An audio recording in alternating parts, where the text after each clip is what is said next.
Assalamualaikum warahmatullahi wabarakatuh. Saya Sabrina Amelia Mubinal hadir dengan NIM 1901045126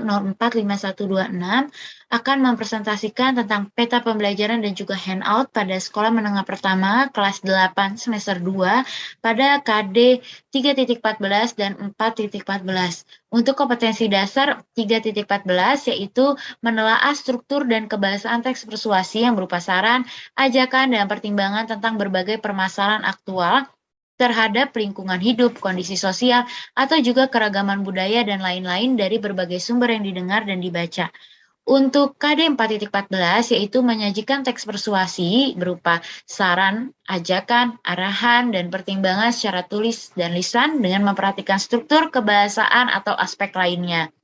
Untuk IPK, indikator pencapaian kompetensi, di sini yang pertama 3.14.1 ada menjelaskan struktur teks persuasi sebagai penunjang, 3.14.2 menentukan struktur teks persuasi sebagai pokok, 3.14.3 menjelaskan unsur kebahasaan teks persuasi sebagai penunjang, 3.14.4 menganalisis teks persuasi berdasarkan struktur dan kebahasaan sebagai pokok. Untuk 3.14.5 menyeleksi karangan teks persuasi sebagai pengayaan. Nah, untuk 4.14.1 ini melatih menulis teks persuasi sesuai dengan langkah-langkahnya sebagai pendukung. Untuk 4.14.2 merancang teks persuasi baik secara tulisan maupun lisan itu sebagai pendukung, dan 4.14.3 itu adalah menyajikan teks persuasi secara lisan maupun tulisan yang sesuai dengan struktur itu sebagai pokoknya. Untuk materi pokok pembelajaran ataupun bahan ajar, yang pertama ada struktur-struktur teks persuasi, yaitu terdapat pengenalan atau pengantar, lalu juga ada rangkaian argumen ataupun sejumlah pendapat, lalu ada pernyataan ajakan atau seruan ajakan, lalu yang keempat ada penegasan atau juga disebut kembali hal yang berhubungan dengan ajakan. Untuk yang kedua, ada unsur kebahasaan yang terdapat pada teks persuasi, diantaranya ada kata bujukan, kalimat fakta, dan pendapat, lalu juga ada kata ganti kita, penggunaan konjungsi, supaya, dan selagi.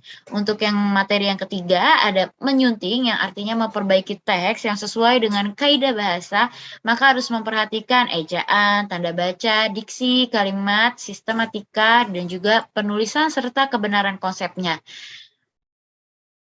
Lalu pada 4.14 ini materi pokok pembelajarannya yaitu adalah langkah-langkah membuat teks persuasi. Yang pertama ada menentukan topik, lalu juga mengumpulkan bahan, ide dan inovasinya. Lalu yang ketiga itu ada menyeleksi bahan, yang keempat menentukan alasan, yang kelima menentukan rencana kegiatan, yang keenam ada membuat kerangka karangan, yang ketujuh ada mengembangkan kerangka karangan yang sesuai dengan karakteristik teks persuasi.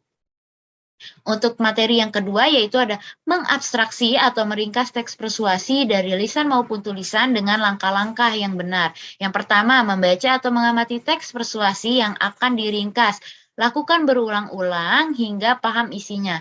Yang kedua, mencatat pokok pikiran yang terdapat dalam teks persuasi. Yang ketiga, menyusun bagian-bagian penting teksnya. Lalu yang keempat, menuliskan kembali bagian tersebut menjadi paragraf yang padu hingga menjadi kalimat persuasif. Lalu yang kelima ada lakukanlah perbaikan sampai semuanya sempurna. Untuk metode dan langkah-langkah pembelajaran, yang pertama peserta didik memahami struktur teks persuasi yang telah dipelajari. Yang kedua, peserta didik menentukan struktur yang terdapat pada teks persuasi. Yang ketiga, peserta didik menentukan kalimat-kalimat dengan membuktikan kalimatnya yang sesuai dengan unsur kebahasaan. Lalu yang keempat, peserta didik berdiskusi secara berkelompok untuk menyunting karangan teks persuasi tersebut yang memiliki kekurangan tentunya dengan memperhatikan syarat-syarat penulisan. Pada KD 4.14, itu yang pertama ada peserta didik memahami langkah-langkah teks persuasi. Lalu yang kedua, peserta didik mencermati teks persuasi dengan meringkasnya. Lalu yang terakhir, yang ketiga, peserta didik menyajikan teks persuasi secara tulisan maupun lisan yang sesuai dengan langkah-langkahnya. Untuk penilaian atau bentuk atau soal juga serta jawaban, yang pertama teknik tes membaca dan tertulis. Yang pertama, bacalah teks tersebut dengan sesama dengan judul pentingnya komunikasi dengan orang tua. Yang kedua, tentukanlah struktur teks persuasi pada setiap paragraf. Yang ketiga, buatlah kalimat yang sesuai pada unsur-unsur kebahasaan pada tabel. Yang keempat, bacalah teks berikut dengan seksama yang berjudul "Marilah kita jaga bumi ini dari pemanasan global". Yang kelima, analisislah aspek kebahasaan dari teks tersebut dan isi pada tabel secara berkelompok. Nah, untuk soal pada KD 4.14 ini ada buatlah ringkasan teks persuasi tentang hindari narkoba sehingga menjadi sebuah paragraf. Yang kedua, kumpulkanlah fakta-fakta yang terkait, kemudian buatlah rangkaian argumen, ajakan, dan juga penegasannya. Lalu yang ketiga, buatlah sebuah teks persuasi berdasarkan hasil diskusinya.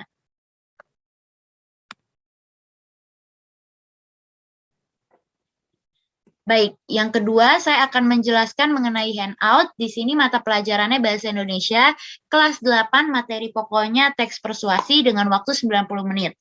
Untuk kompetensi dasarnya di sini 3.14, yaitu menelaah struktur dan kebahasan teks persuasi yang berupa saran, ajakan, dan pertimbangan tentang berbagai permasalahan aktual terhadap lingkungan hidup, kondisi sosial, atau juga keragaman budaya lain-lain dari berbagai sumber yang didengar dan dibaca.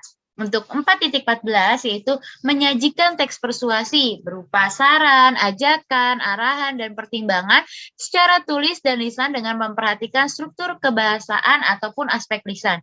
Untuk indikator, di sini ada 5 indikator. Yang pertama, menjelaskan struktur teks persuasi. Yang kedua, menentukan struktur teks persuasi.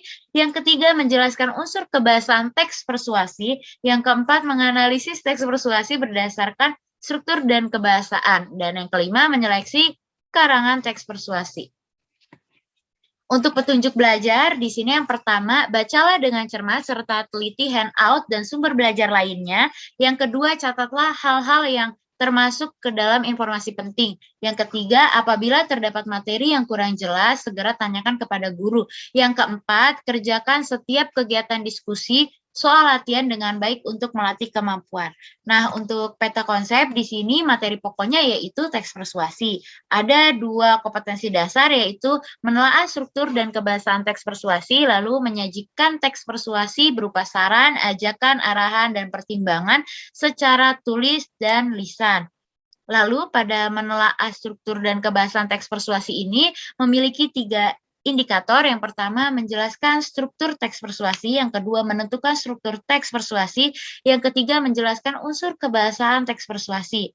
Nah, untuk kompetensi dasar yang ada di 4.14 ini memiliki 2 indikator. Yang pertama, menganalisis teks persuasi berdasarkan struktur dan kebahasaan. Yang kedua, menyeleksi karangan teks persuasi.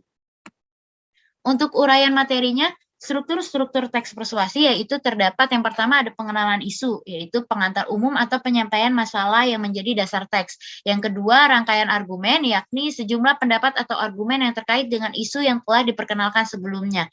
Nah, untuk yang ketiga, yaitu ajakan-ajakan, yaitu merupakan inti dari teks yang memberikan dorongan kepada pembaca ataupun pendengar agar melakukan sesuatu baik secara tersirat maupun tersurat. Yang keempat, ada penegasan kembali, yakni menegaskan kembali inti pernyataan, fakta, dan ajakan yang sebelumnya telah dipaparkan melalui simpulan dan rangkuman untuk memastikan bahwa persuasi telah disampaikan dan dapat diingat lalu dapat mempengaruhi pembaca ataupun pendengar untuk benar-benar mengikutinya.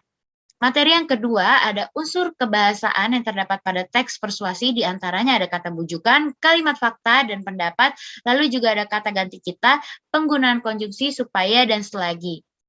Yang pertama, harus menggunakan kata-kata bujukan, seperti penting, harus, sudah, semestinya, sepantasnya, dan kata-kata bujukan lainnya. Lalu yang kedua, menggunakan kata-kata kerja yang bersifat imperatif, seperti jadikanlah, waspadalah, hendaknya, dan kata kerja imperatif lainnya. Yang ketiga, menggunakan kata-kata istilah yang sesuai dengan topik yang dibahas.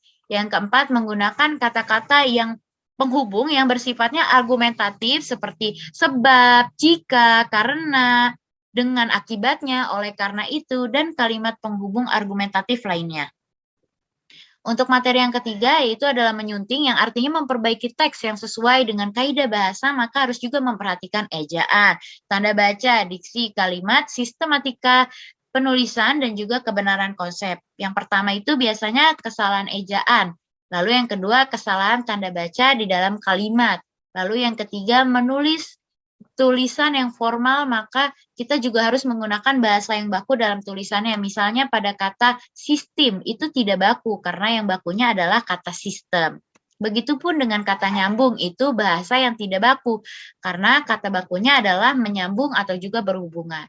Nah, materi yang keempat ada langkah-langkah membuat teks persuasi. Yang pertama ada menentukan topik, mengumpulkan bahan, ide dan inovasi, lalu juga menyeleksi bahan, menentukan alasan, lalu juga menuliskan rencana kegiatan, lalu membuat kerangka karangan, dan mengembangkan kerangka karangan yang sesuai dengan karakteristik teks persuasi. Nah, untuk materi selanjutnya, yaitu materi yang terakhir, mengabstraksi atau meringkas teks persuasi dari lisan maupun tulisan dengan langkah-langkah yang sesuai. Yang pertama, membaca atau mengamati teks persuasi yang akan diringkas. Lakukanlah berulang-ulang hingga paham isinya. Lalu yang kedua, mencatat pokok pikiran yang terdapat dalam teks persuasi. Yang ketiga, menyusun bagian-bagian yang penting dalam teks tersebut. Yang keempat, menuliskan kembali bagian tersebut menjadi sebuah paragraf persuasi yang padu. Lalu yang terakhir, lakukanlah perbaikan sampai sempurna. Nah, ini ada contohnya, contoh sebuah teks persuasif dan kesimpulannya ya. Betapa sulitnya seorang pecandu rokok untuk menghentikan kebiasaan merokoknya. Seberapa mahal pun harga rokok tidak dapat menghentikan mereka. Misalnya, di Malaysia, harga 20 batang rokok dapat setara dengan 5% pendapatan buruh kasar. Di Shanghai, Cina, petani dan perokok menghabiskan uang untuk membeli rokok lebih banyak daripada yang dipakai untuk membeli gandum, daging, dan buah-buahan yang sebagai kebutuhan utama mereka.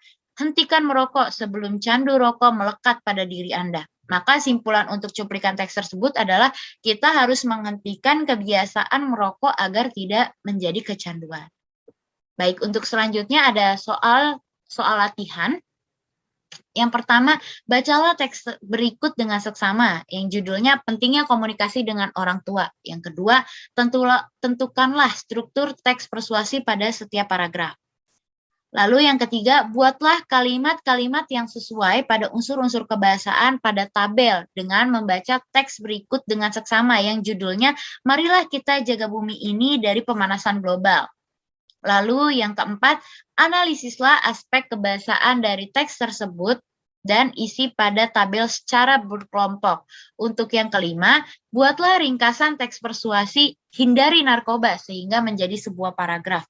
Yang keenam, kumpulkanlah fakta-fakta yang terkait, kemudian buatlah rangkaian argumen, ajakan, dan penegasannya.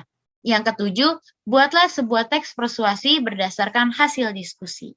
Nah, untuk daftar pustakanya di sini ada buku Bahasa Indonesia kelas 2 untuk SMP ataupun MTS kelas 8.